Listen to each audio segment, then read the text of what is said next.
আগের ভিডিওতে তো দেখিয়েছিলাম আমি আমার বাড়িতে গেছিলাম, তো ওখান থেকে চলে গেছিলাম আমার ঠাকুমা বাড়িতে, কারণ সেদিন ছিল বোনের বার্থডে আর ভাই এখানে আমাকে আইসক্রিম ট্রিট দিয়েছে সকাল সকাল। আর সকালবেলা থেকেই তো রান্নার তোড়জোড় সব শুরু হয়ে গেছিলো। আর সকাল সকাল স্নান টান করে চলে গেছিলাম ঠাকুর ঘরে ওর জন্য ধান দুব্য সব গুছাতে। আর এইগুলো আমার গিয়ে চোখে পড়ে, এগুলো আমি অনেক বছর আগে আলপনাগুলো দিয়েছিলাম, দেখেও বেশ ভালো লাগছে। তো একে একে বাড়ির সবাই ওকে আশীর্বাদ করতে থাকে, বাঙালি বার্থডেতে যেটা হয় আর কি দুপুরবেলা।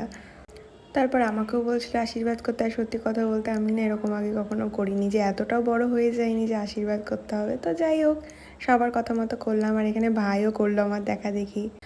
তারপরে আজকে আমরা সবাই কলা পাতায় খেয়েছি। কলা পাতায় খেতে না আমার খুব ভালো লাগে, মানে একটা অনুষ্ঠান বাড়ি ফিলিংস আসে। আর সন্ধ্যাবেলা ওর সব ফ্রেন্ডরা চলে আসে, দিয়ে কেক টেক কাটিং হয়।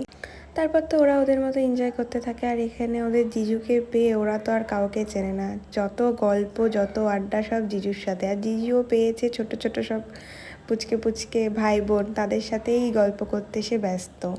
তারপর আমরা কিছু ফটো ভিডিও নিই, তারপর আমরা নিচে চলে যাই খাওয়া দাওয়া করতে।